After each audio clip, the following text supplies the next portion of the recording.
Welcome to BFM channel. Anandapuram నగరంలోని 9 డివిజన్లు 18 కాలనీల ప్రజల 30 ఏళ్ల సమస్యకు శాశ్వత పరిష్కారం చూపిస్తున్నామని ఎమ్మెల్యే దగ్గుపాటి ప్రసాద్ తెలిపారు. నగరంలోని నడిమి వంకపై ఉన్న ఆక్రమణల తొలగింపును ఆయన కమిషనర్ జస్వంత్ కుమార్ తో కలిసి పరిశీలించారు. ఆక్రమణలు ఎక్కడ ఉన్నా తొలగించాలని, భవిష్యత్ ఇలాంటి పునరావృతం కాకుండా చూడాలన్నారు. ఈ సందర్భంగా ఎమ్మెల్యే దగ్గుపాటి మాట్లాడుతూ గతంలో జరిగిన నిర్లక్ష్యం వలన వంకలను ఆక్రమించి కొందరు నిర్మాణాలు చేపట్టారన్నారు. ఈ ఆక్రమణలతో నీరు ముందుకు వెళ్లక వర్షం వస్తే 18 కాలనీల ప్రజలు బిక్కుబిక్కుమంటూ గడిపే పరిస్థితి ఉందన్నారు. 30 ఏళ్లుగా ఉన్న ఈ సమస్యకు పరిష్కారం చూపిస్తున్నామన్నారు. వంకపై ఆక్రమణలు తొలగించి నీటి ప్రవాహానికి ఇబ్బంది లేకుండా చూస్తున్నామన్నారు. నగరంలో ఎక్కడ ఆక్రమణలు ఉన్నా ఉపేక్షించమని, ఇది భవిష్యత్ ప్రయోజనాల దృష్ట్యా తీసుకుంటున్న చర్యలు మాత్రమేనన్నారు. తాము చేపట్టి చర్యలకు ప్రజలంతా సహకరించాలని, ఇది ప్రజల కోసం పనిచేసే ప్రభుత్వం అని ఎమ్మెల్యే దగ్గుపాటి స్పష్టం చేశారు. అనంతపురం అర్బన్ నియోజకవర్గంలో దాదాపు 30 ఏళ్ళ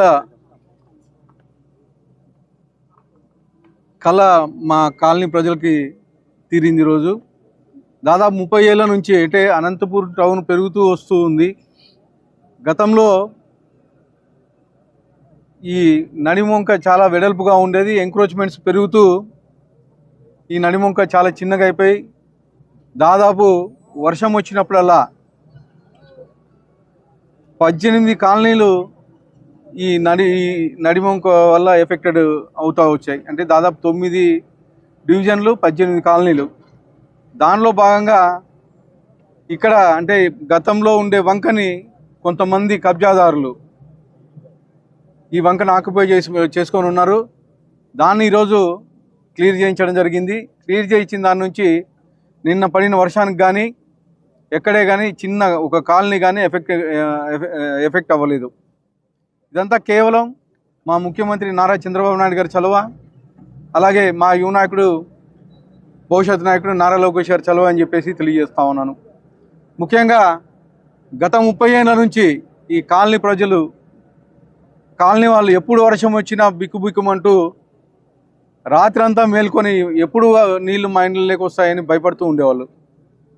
కానీ ఈరోజు దీనికి ఒక శాశ్వత పరిష్కారం ఎవరైతే కబ్జా చేశాడో అతనితో మాట్లాడి ఈ ల్యాండ్ మొత్తం మా మున్సిపాలిటీకి సంబంధించిన ల్యాండ్, దాన్ని మా కమిషనర్ గారు అయితేమి అలాగే మా ఎస్సీ గారు మొత్తం దగ్గర ఉండి ఈరోజు క్లియర్ చేసి గత 10 రోజుల నుంచి ఇక్కడే కూర్చొని డే అండ్ నైట్ ఇక్కడే కూర్చొని మొత్తం దీనికి పరిష్కారం చేసిన దానికి మా కమిషనర్ గారికి, ఎస్సీ గారికి ప్రత్యేకంగా ధన్యవాదాలు తెలుపుకుంటున్నాను. ముఖ్యంగా అనంతపురం లాంటి అర్బన్ ప్రాంతాల్లో ఈ ఎంక్రోచ్మెంట్స్ ముఖ్యంగా ప్రజలుగా అర్థం చేసుకోవాలి. దేనికంటే భవిష్యత్తులో మన పిల్లలు ఇబ్బంది పడకూడదు.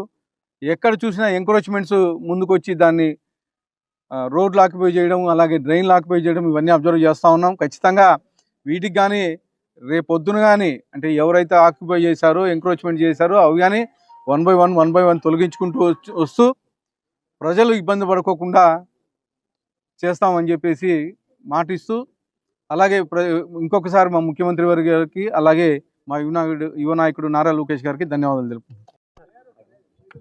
అందరికీ నమస్కారం. మన అనంతపురం టౌన్కి సంబంధించి మేజర్ డ్రైన్స్ అన్నీ కూడా మేము ఏప్రిల్లోనే ఎస్టిమేట్స్ ప్రిపేర్ చేసి టెండర్లు పిలిచాం.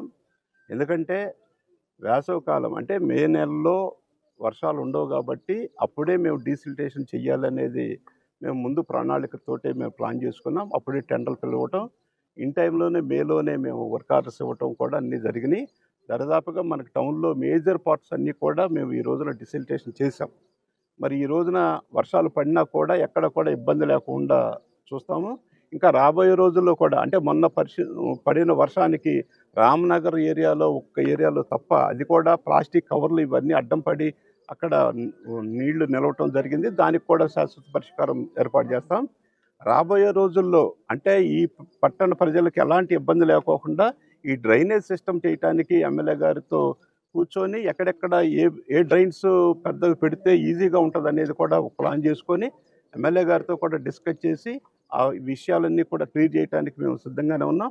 ఎందుకంటే రాబోయే రోజుల్లో ప్రభుత్వం ఏ గ్రాంట్ ఇచ్చినా కూడా ఫస్ట్ ప్రయారిటీ కింద డ్రైన్స్ పెట్టాలనేది మా ఉద్దేశం. ఎందుకంటే ప్రజలకి ఫ్రీ ఫ్లో అయిపోయినప్పుడు ఏదైతే డ్రైన్ వాటర్ ఫ్రీగా వెళ్ళిపోయినప్పుడు ప్రజలకు ఎలాంటి ఇబ్బంది ఉండదు. కాబట్టి దాన్ని డ్రైనేజ్ పూర్తి స్థాయిలో అనంతపురం కార్పొరేషన్లో పూర్తి చేయడానికి సంసిద్ధంగా మా యంత్రాంగం అంతా కూడా ఉన్నారు. మా ఇంజనీరింగ్ సిబ్బంది మరి ముఖ్యంగా ఈ నడివంక మరొవంక రెండు కూడా మేజర్ మనకి ఇక్కడ ఇరిగేషన్ కెనాల్స్ అయినా కూడా మేము కార్పొరేషన్ తరఫున మేము నిధులు వెచ్చించి అక్కడ కూడా చేయటం జరిగింది. అలాగే ట్రైన్స్ మన టౌన్లో కూడా ఎక్కడ మేజర్ ట్రైన్స్ ఉన్నాయో అవన్నీ కూడా క్లియర్ చేయటం జరిగింది. రాబోయే రోజుల్లో ఎలాంటి ఇబ్బంది లేకుండా ప్రజలకి మా ఇంజనీరింగ్ సిబ్బంది అలాగే చాలా కష్టపడ్డారు.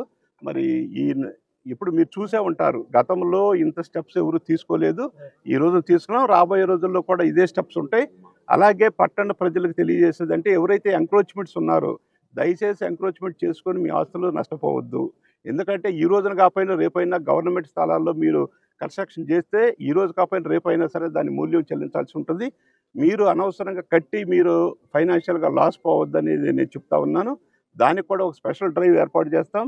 కొద్ది రోజుల్లోనే కూడా దానికి కూడా ఒక ప్లాన్ ఆఫ్ యాక్షన్ తయారు చేసుకుని ఎక్కడైతే ఎంక్రోచ్మెంట్స్ ఉన్నాయో ముందు ఈ వర్షం వస్తే ఎక్కడైతే ఎంక్రోచ్మెంట్ చేశారో వాటన్నిటిని ఐడెంటిఫై చేస్తాం.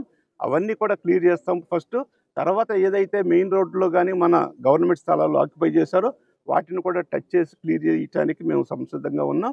కాబట్టి ఒక్కొక్క పని అంటే డే బై డే ఒక ప్లాన్ చేసుకుంటూ ఎప్పటికప్పుడు ప్రజలకి మెరుగైన సౌకర్యాలు అందించడానికి మా యంత్రాంగం అలాగే ఎమ్మెల్యే గారి కృషి, ఎంపీ గారి కృషి కూడా మాకు అవసరం. వాళ్ళ సలహాలు కూడా మాకు అవసరం. ఎందుకంటే మేము చేసే పని కేవలం ప్రజల కోసమే చేస్తాం కానీ మా స్వార్థం కోసం కాదనేది మరి ప్రజలందరూ గమనించండి. ఎందుకంటే మాది ఈ ఊరు కూడా కాదు, ఎక్కడి నుంచో వచ్చే ఉద్యోగపరంగా వస్తాం. మా డ్యూటీ మేము చేస్తాము. మా డ్యూటీలకి మీరు ఎవరు దరిదాపుగా మేము ప్రభుత్వ పరంగా రూల్ ప్రకారంగా పోయేవాళ్ళమే కానీ ఇంకోటి కాదు. కాబట్టి దయచేసి మీరందరూ కూడా మరి ఈ చేసే డెవలప్మెంట్కి ప్రజలందరూ సహకరించండి.